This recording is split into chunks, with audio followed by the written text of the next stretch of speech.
सहजबाई कहती है ऐसे लोग जो बिना गुरु के व्रत भी करें, जोग भी करें, ध्यान भी करें, पर फिर भी पावत नहीं कूर। कूर माने कूड़, कूड़ माने मूड। व्रत करके भी, तीर्थ करके भी, यज्ञ करके भी, योग करके भी प्राप्ति कहा फिर नहीं होगी। स्वर्ग मृत्यु पाताल जिमी में सोई हरि का नूर। पाताल माने नीचे, स्वर्ग माने जहां सुख है वो स्वर्ग है, और मृत्यु में, स्वर्ग में, मृत्यु में, पाताल में, जमीन में, जिमी माने जमीन में, कहा सब जगह देखती हूं तो हरि का नूर है। चरणदास गुरु मोहे बतायो सहजो सबका मूर। मूर माने मूल, मूल माने जड़। सबका जड़, सबका मूल एक परमात्मा ही है। सहजबाई जी कहती है ये मेरे गुरु चरणदास ने मुझे सिखा दिया, बता दिया, और नैनो लख लेनी साईं तेंडे हुजूर। देख लिया नैनों से। किस नैन से है? देह के नैन से नहीं देखा, पर देख लिया मैंने, निश्चय पूर्वक कह रही है। साईं तेंडे हुजूर।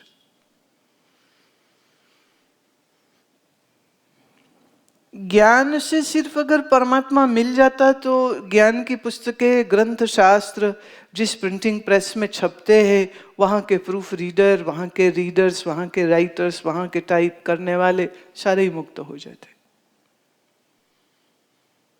योग करने मात्र से अगर वो मिल जाता, तो तीर्थ कर लेने से अगर ये प्राप्ति हो जाती।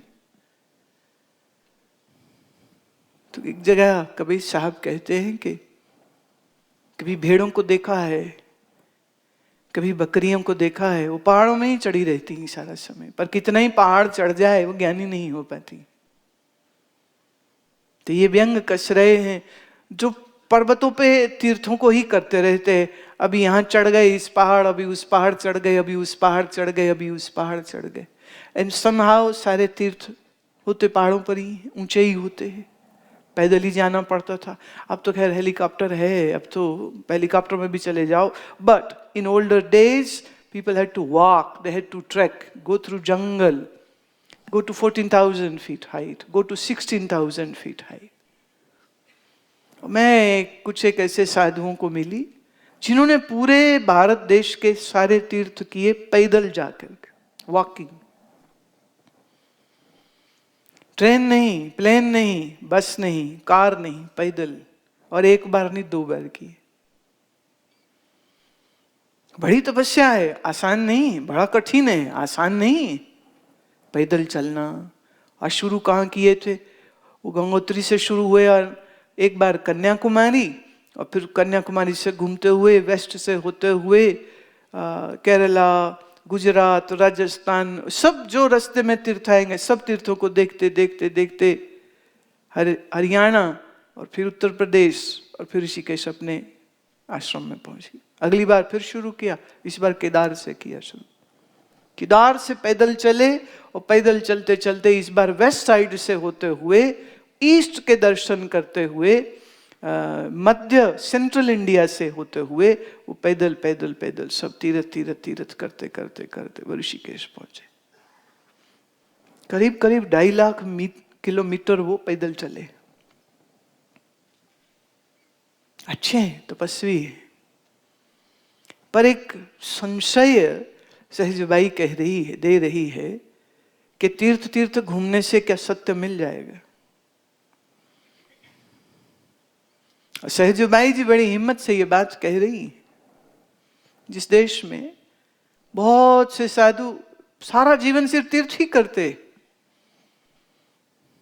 और ऐसे कठोर तपस्या वाले जीवन को जीते हैं वो, पर सहजबाई प्रश्न करती है कि क्या तीर्थ करने से उस हुजूर को मिल लेंगे? तो कह रही है, जिनको ज्ञान गुरु को नहीं, सो पावत नहीं कूर, वो नहीं प्राप्त कर सकेगा। ऑब्वियसली जो सिर्फ तीर्थ करते हैं या सिर्फ व्रत करते हैं, जो सिर्फ यज्ञ करते हैं, तो गुस्सा हो जाएंगे ये बात सुन के। कि हमारे जैसा व्रती और कौन, हमारे जैसा यज्ञ करने वाला और कौन, हमारे जैसा तीर्थ करने वाला और कौन। पर योग यज्ञ तीर्थ व्रत करते करते में कब अभिमान बन जाता है पता भी नहीं चलता।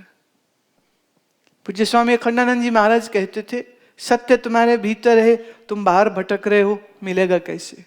जो घर में है उसके लिए तो बैठना ही पड़ेगा। अच्छा, बैठ के क्या करोगे? अगर ज्ञान की रोशनी नहीं है तो अपने अंदर ढूंढोगे कैसे उसे? तो ज्ञान की रोशनी भी चाहिए और ज्ञान के लिए गुरु चाहिए। हालांकि योग यज्ञ तीर्थ व्रत करता है तो अंतःकरण की शुद्धता होती, that is also very important. एक बात समझो, साबुन लगाते हैं कपड़े की मैल दूर होती, राइट? पर अगर साबुन को आपने जोर से रगड़ दिया और ठीक से पानी से नहीं निकाला और फिर यही कपड़े को आपने प्रेस भी कर दिया, ये जो दाग छूटेगा ना, ये दाग को फिर कोई हटा नहीं सकता है। तो साबुन लगाओ, दाग छुड़ाओ, पर फिर साबुन को भी छुड़ाओ। तीर्थ व्रत योग साधन आदि करने हैं, पर अगर इसका अभिमान छूट गया तो निष्फल हो जाएगा। इसलिए योग यज्ञ जप तप व्रत सब करे, करने में दोष नहीं, पर चित्त के ऊपर उसकी मैल नहीं छूटनी चाहिए। ये अहम नहीं बन जाना चाहिए, अरे मैंने ये किया, अरे मैंने ये किया, अरे मैंने वो किया, अरे मैंने वो किया। So lest the ego should not be developed in you, you have to take care of that also. इस विषय में कुछ प्रश्न भी हैं, मैं वो भी ले लेती हूं। कांगड़ा से विवेक पूछा है, is knowledge of Vedanta a must for moksha? By satsang और satkarma we can purify our antahkarana. Can we attain moksha by satsang और satkarma? In a way I have already answered that. सत्कर्म करने से, जैसे अभी कहा सहजोबाई जी ने, योग है, यज्ञ है, तीर्थ है, व्रत है, ये सब करने से अंतःकरण शुद्ध होता है। But if the ego is not developed, साबुन से कपड़ा साफ होता है, अगर साबुन ही कपड़े में छूट गया तो कपड़ा और ज्यादा मैला हो जाता है, और वो जो दाग लगते हैं वो फिर छूटते नहीं हैं। तो हम साबुन लगाते हैं, कपड़ा मलते हैं, फिर धो देते हैं, तो मैल ही धोते हैं कि साबुन भी धो देते? साबुन भी धोते। तो ऐसे ही सत्कर्म वो साबुन है जिससे मन की मैल दूर होती। परंतु मात्र सत्कर्म करे पर सत्संग न श्रवण करे, और सत्संग में भी you have written the exact right word and that is Vedanta. अगर वेदांत नहीं सुनता है तो क्या मोक्ष होगा? निश्चय ही नहीं होगा, क्योंकि ब्रह्म का नाश सिर्फ ज्ञान से होता है। ये ज्ञान जहां से आ रहा है, इस औपनिषदिक ज्ञान को हम वेदांत बोलते हैं, ये ही भ्रम को दूर करता है। अन्यथा भ्रम तो इतने बन जाएंगे। देखिए, भारत में 6 प्रमुख दर्शन हैं। सांख्य है, न्याय है, पूर्व पक्ष उत्तर पक्ष है, और उसके आगे फिर आगे उनके भी बड़े बड़े संप्रदाय बन गए, पर मोटे तौर पे कहें योग है और वेदांत है। एक ही विषय है, एक ही विषय पर इन सब मतों के भिन्न भिन्न ओपिनियंस होते हैं, और बहुत बेमेल ओपिनियंस हैं। जैसे अब थोड़ी शास्त्र की बात करने लगे। सांख्य दर्शन में प्रकृति को प्रवाह रूप सत्य मानते हैं और परमात्मा को पुरुष कहते हैं, तो पुरुष और प्रकृति सदा रहते। ईश्वर ने प्रकृति बनाई नहीं है, ईश्वर और प्रकृति पैरेलल चलते। ये सांख्य मत का ओपिनियन है, राइट? पूर्व पक्ष कहता है ये सारी सृष्टि हमारे कर्मों से बनी, तो सृष्टि का मूल कर्ता हमारे ही कर्म होते। हम योग को लेते हैं तो योग ये कहता है, करीब करीब सांख्य दर्शन से मिलता जुलता होता है, पर उसमें 2 भेद आ जाते। एक कहता है निरीश्वरवादी, कहते ईश्वर कोई नहीं है, बस प्रकृति है और मैं पुरुष हूं। तो 2 की सत्ता मानते, कोई 3 की सत्ता मानते। 3 मतलब मैं भी हूं, ईश्वर भी है, प्रकृति भी है। और वेदांत कहता है प्रकृति तो भ्रम है, माया है, सत्य सिर्फ एक ही है, 2 सत्य नहीं है। वो कह रहे प्रकृति सत्य और परमात्मा सत्य। वेदांत कहता है नहीं, एक ही सत्य, अद्वितीय है, और जो सृष्टि तुम देख रहे हो ये तो भ्रम है। अब ये 2 अलग अलग बिल्कुल ओपिनियन हो गए, राइट। तो योग में कहेंगे आप कितनी भी साधना कर लो तो आप ज्यादा से ज्यादा क्या होंगे, आप ईश्वर पदवी को प्राप्त हो जाएंगे। पर फिर वहां पर योग भ्रष्ट भी आता है। बहुत ऊंची अवस्था प्राप्त करी पर अभिमान से अथवा किसी अन्य दोष से वह अपनी स्थिति से फिर नीचे गिर सकता है। वेदांत बिल्कुल दूसरी बात कहता है। वेदांत कहता है ईश्वर और जीव दोनों ही माया रचित हैं। इनके माया के पर्दे को हटाइए, पीछे आत्मा एक ही है। तो वेदांत ज्ञान, सांख्य, न्याय, पूर्व पक्ष, योग, आप किस पथ से चलना चाहते हैं, एक पॉइंट तक सब एक से है, फाइन। पर एक पॉइंट के बाद बहुत बड़ा डिफरेंस आ जाता है। जैसे न्याय से, सांख्य से, योग से चलेंगे तो आत्म साक्षात्कार तक की बात तो निश्चित हो जाएगी। निर्विकल्प समाधि होगी, आत्म साक्षात्कार हो जाएगा। पर आत्मा परमात्मा का भेद है कि अभेद है, ये संशय नहीं जाएगा, वो बना रहेगा, वो नहीं जाने वाला। इसलिए कोई ऐसा योगी नहीं है मेरे अनुभव में, जितने भी जिनको हम जानते हैं या मिले, कोई योगी ऐसा नहीं है जो अंदर से वेदांती ना हो। पर अभ्यास के लिए, सिखाने के लिए वो योग को सामने रखते हैं, क्योंकि उन्हें लगता है वेदांत खतरनाक है। क्योंकि एक ही दिन में समझा अच्छा मैं ही परमात्मा हूं, तो गुरुजी भी जाए भाड़ में और ईश्वर भी जाए भाड़ में, हमें क्या लेना देना, मैं ही परमात्मा। सुनना ही तो था, सुन लिया मैं ही परमात्मा हूं, हाँ तो क्या फर्क है गुरु में और मेरे में, फिर क्या जरूरत रहेगी मैं गुरु का आदर करूं। ये नहीं पता है कि ये ज्ञान का सूत्र ने उसको रावण बना दिया। इसीलिए वेदांत की एक मर्यादा है, क्या कि शिष्य जो है वो मुमुक्षु हो, शुद्ध अंतःकरण का हो और नियम पूर्वक गुरु के पास जाए।